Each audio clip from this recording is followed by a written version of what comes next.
Oh, good morning once again to Perpetuum. Um, lesson I have to try to find the location of the particles in the CERN accelerator which collide there in the entropy range on the fourth space dimension as a location between the cosmos and the parallel cosmos. And and I found out that it is somewhere in the middle. Okay, because I want to exclude the risk that by the CERN accelerator are killed animals, humans, and aliens which live in the universes, as if we live in this universe in another cosmos. This cosmos and another cosmos is made experiments, and in the next moment we are all dead because two particles did collide. This has not happened by far, and it will since billions of years, so it is very unlikely that it happens. It is very, very likely that we are somewhere in a star in the universe, in another parallel cosmos. All the different parallel cosmos are like our cosmos, and they all follow the same nature laws. And these nature laws make that we have in the cosmos the different 10 to 136 cosmos, including ours, mostly stars with hot temperature and only some little habitats for life, but there will nevertheless be a lot of habitats where is a good temperature, a good distance to the next star, which causes this temperature on the planet, for example, that we can live there, that the aliens can live there. So we are very, very likely in another star, I would say, somewhere in the hot gas. Maybe we are in a hydrogen atom in a star. What I have made in the last section is I have spoken about the Hawking entropy that I have modified for myself, and I was not sure about the original law of the Hawking entropy because I have changed it a little bit. The thing is, I want to explain it now. This is wrong here. I want to correct it now, as it is here 2. It's almost correct. Okay, this is okay. H bar must it be here? So the P2 must be here. Wait. Oh, it's not my morning here.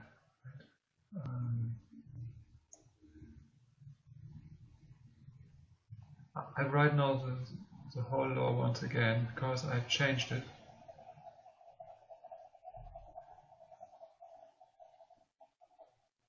And I want to explain what I have done.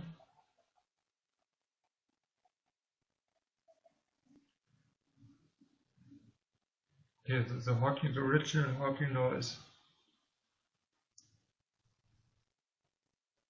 S equals A K C to the 3 by 4 H bar and G. Okay, and this here is the heat entropy, and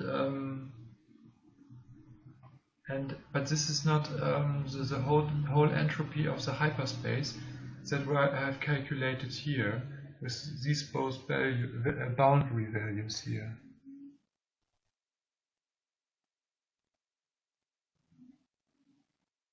This is the total entropy of the hyperspace, which we have to consider for the perpetuum mobile. Here we have the highest value of entropy, that is the root of 10 times 10 to 59 1 per meter second, it equals also joule per kilogram. The symmetric middle between both values is the universal. I say it has the amount of the universal force. Between both there is a ratio of 10 to 68. The root of 10 to 68 is 10 to 634, and if we multiply this with 10 to 34, then we have the root of 10 times 10 to 25, and if we divide this by 10 to 34, then we have the same value. That's why this is the symmetric middle. And what I've done here is, this K here is an entropy, the Boltzmann constant, regarding to the black body radiation. And this I divided by K, and then K, I write it on the next paper.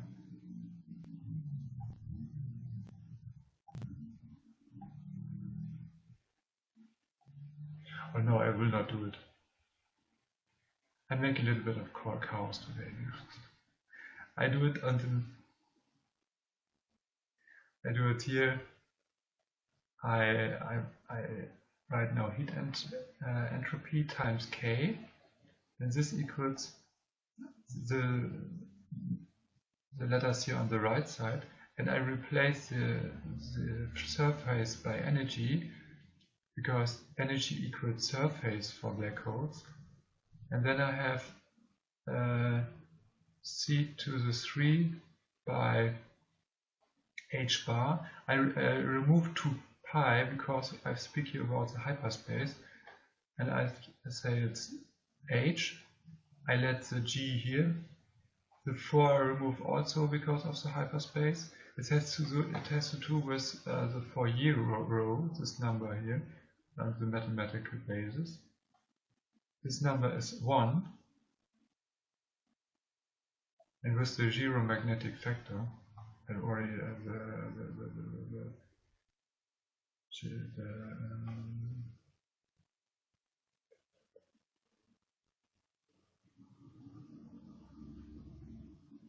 the Lambda factor.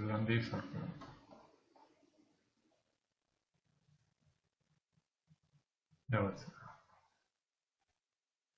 what was it? Was it the Lambda factor? Wait, this is very new.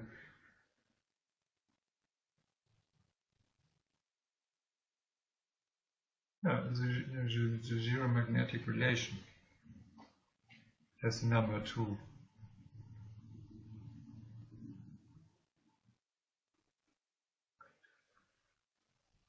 I don't know it in the moment.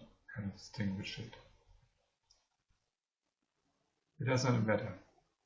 It is a number 2, and this must be transformed over the micro black holes, and it depends on magnetic moments and of spins. And this is important here to know what I have to do with the micro black holes. So then I know this is a K. This K is an entropy in joule per kilogram, and I have removed it, replaced it by a new energy. This is by the work entropy. And this work entropy belongs to the new energy type Q. And this is again belongs to the new the number of color charges times the macroscopic temperature and the Boltzmann constant.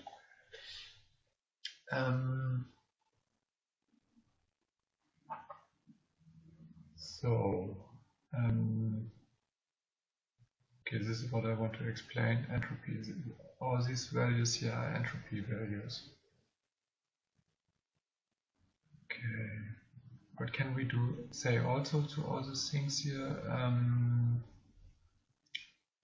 Okay, what I want to explain more is this axis here this line, this direction, is the horizontality from here to here. This means the diameter of the universe. This is this value here. And each distance in the sky is a horizontal value. We will see later in the modification of the general relativity theory that we need values h bar g for the horizontality and h bar v for the verticality to get an oscillation of the flat space as the one singularity basis for the curved space. To get a direct calculation of the temperature of stars depending on the kinetic energy of bodies that turn around the stars. Depending only on the mass of the stars, because the mass lay already the basis, therefore what must be the mass to the certain distance of to a planet as a zero singularity disk under each planet, maybe of the Earth, of the Mars, of the Venus, of the Jupiter, Neptune. Okay, what I can explain more here. What all these it's a little bit chaotic today. All these spaces here are three-dimensional spaces. The cosmos is a three-dimensional space, the wave space is a three-dimensional space, and the quantum information space is a three-dimensional space, and the parallel cosmos is also a three-dimensional space. The quantum information space is classical like all the other spaces, and this is new in physics, that also the quantum world can be described on one way, classical, as this vector here in time direction goes between the lowest and the higher energy state, and each energy in the universe is a photon energy. This vector here, supersymmetry, can be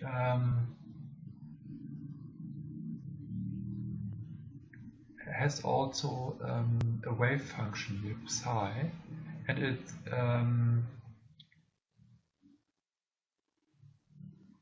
it's complex conjugate wave function in the other direction.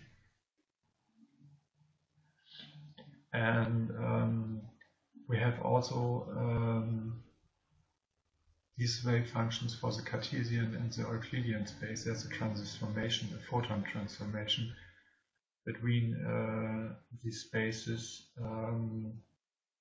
as a quantum electrodynamics for the hyperspace. And we see that for the exponents of wave functions, there is let's say here's either minus in the exponent and an I here, or as an I,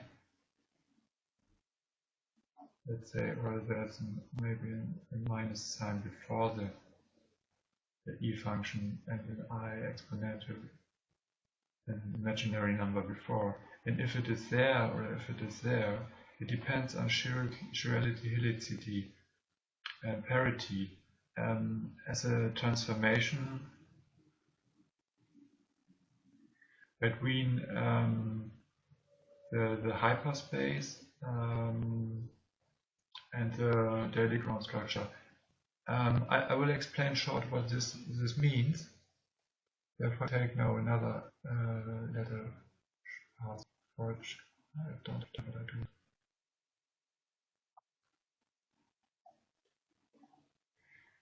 I have categories like this: daily grind structure, daily grind, hyperstructure, a hyperspace. This is a zero singularity, it's a circle, this is a one singularity, but here we get already a 1 and a 0, a 0 and a 1 singularity, and here also 1, 0 and a 1. This is experimental physics, and this is here the physics of analytical nature concepts. This is what I want to explain. Why?